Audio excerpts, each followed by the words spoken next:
kebangsaan, dan selamat menyaksikan. Assalamualaikum warahmatullahi wabarakatuh. Salam sejahtera, Om Swastiastu, Namo Buddhaya, salam kebajikan dan salam rahayu. Ibu Bapak, sahabat terkasih dimanapun Anda berada, kita akan melanjutkan siar kebangsaan. Untuk kali ini kita akan kembali membincang tentang sengkarut toleransi di Indonesia. Bapak Ibu, sahabat sekalian, konsensus berpancasila itu diawali dengan sebuah pertanyaan paradigmatik yang diajukan oleh seorang priai Jawa sebagai ketua Dokuritsu Zumbiko Sakai bernama Dr. Radziman Widyo Diningrat. Pertanyaan pokoknya adalah, atas dasar apa Indonesia merdeka hendak dibangun? Nah, sejak saat itulah kemudian para pendiri bangsa seperti Supomo, Yamin, dan kemudian pada 1 Juni Soekarno menyampaikan pidato yang bernas. Rumusan Pancasila memang telah beberapa kali mengalami perubahan. Namun harus kita akui bahwa kata Pancasila itu sendiri pertama kali memang muncul pada 1 Juni. Perubahan pertama ketika terjadi sidang PPKI terjadi pada tanggal 22 Juli, munculnya apa yang kemudian dikenal orang sebagai Piagam Jakarta. Perubahan pertama dari sila rumusan Soekarno yang menempati ketuhanan yang berkebudayaan itu pada sila kelima berubah menjadi sila pertama dengan rumusan ketuhanan dengan kewajiban menjalankan syariah bagi pemeluknya. Nah, rumusan pertama inilah yang kemudian dianggap rumusan paling absah karena telah disepakati oleh minimal 9 orang pendiri bangsa. Namun kemudian ketika pada tanggal 18 Agustus tahun 1945 terjadi sedikit insiden jika pasal ketuhanan dengan kewajiban menjalankan syariat bagi pemeluknya tetap dimuat, maka saudara-saudara kita yang dari timur akan tidak lagi bergabung pada Negara Kesatuan Republik Indonesia. Atas dasar manuver Bung Hatta kemudian sila dalam rumusan Piagam Jakarta dirubah dengan ketuhanan yang Maha Esa. Pada dasarnya sila ketuhanan yang Maha Esa itu bukan Tuhan yang Maha Esa, tetapi ketuhanan dia hanya bersifat bukan God atau God, tetapi dia adalah rumusan paling banter adalah ke deity. Tapi bagi banyak orang sebagai bangsa yang religius kemudian memaknai sila ketuhanan yang Maha Esa itu sebagai concern kepada agama. Oke lah, kita tidak akan memperdebatkan apa ketuhanan itu adalah Tuhan yang Maha Esa. Yang penting bahwa kita telah berkonsensus kepada Pancasila sebagai dasar negara dengan sila pertama ketuhanan yang Maha Esa. Sila pertama itu kemudian dimaknai sebagai raison d'être atau syarat adanya negara itu pertama harus berketuhanan yang Maha Esa. Namun persoalannya kemudian setelah kita meyakini bahwa sila ketuhanan yang Maha Esa sebagai raison d'être, persoalannya adalah kenapa untuk melaksanakan kebaktian, penyembahan atau ibadah kepada Tuhan yang Maha Esa itu seringkali persoalkan, antara lain menyangkut perizinan, antara lain lagi menyangkut persoalan-persoalan tempat yang ilegal dan lain sebagainya. Ini di sini kita ditantang untuk berbagi ruang publik dalam prinsip-prinsip kesetaraan dan keadilan.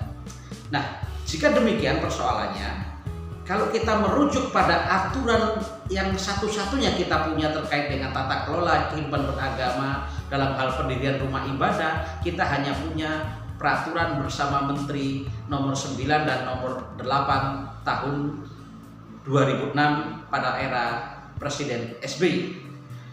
Pada pasal 13 dinyatakan bahwa pendirian rumah ibadah harus didasarkan kepada kebutuhan yang nyata. Dan terkait dengan kebutuhan yang nyata itu harus memenuhi komposisi kependudukan, berapa jumlah syarat izin rumah ibadah itu bisa dikeluarkan. Yang kedua, pasalnya ayatnya menyebutkan bahwa pendirian rumah ibadah tetap konsisten, tetap dalam koridor pemeliharaan kerukunan dan ketentraman bagi umat beragama.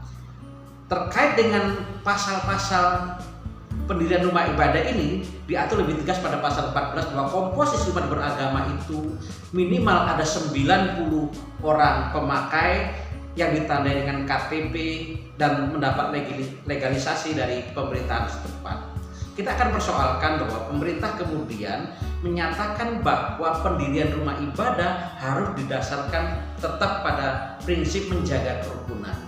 Kalau demikian, kerukunan itu apa? Sehingga pemerintah lebih cenderung menggunakan kata kerukunan daripada kata kebebasan beragama dan berkeyakinan.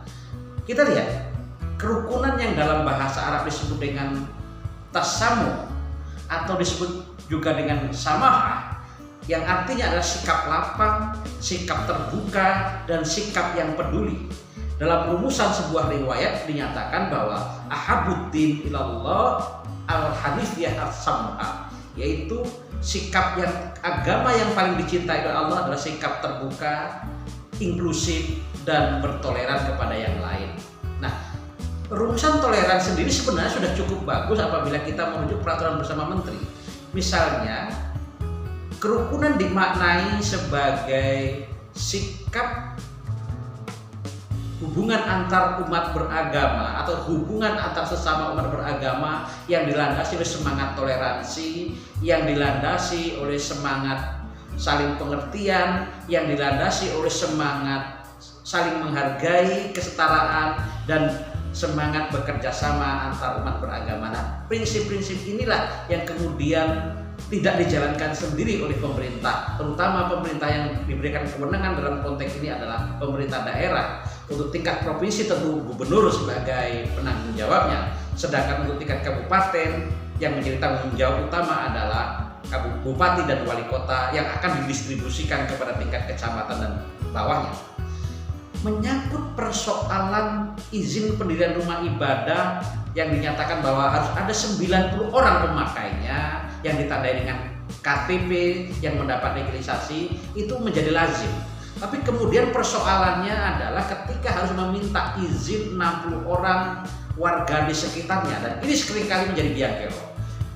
Permasalahan rumah ibadah, izin tempat ibadah seringkali menjadi gagal karena yang 60 orang itu seringkali sulit memberikan izin kepada orang lain untuk mendirikan tempat ibadah, mendirikan rumah ibadah, dan lain sebagainya. Oleh karena itu, marilah kita berefleksi sepanjang perizinan berbelit-belit, perizinan memakan waktu lama, bahkan ada yang sejak tahun 1983 sampai hari ini belum selesai. Maka kasus-kasus seperti yang terjadi di Cikarang, Jawa Barat akan terus terulang.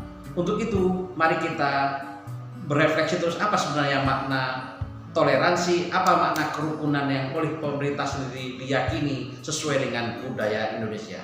Itu saja barangkali yang dapat kita sampaikan dalam serial Ngaji Kebangsaan kita kali ini. Semoga bermanfaat. Terima kasih. Wassalamualaikum warahmatullahi wabarakatuh. Om Swastiastu, Namo Buddhaya, Salam Rahayu.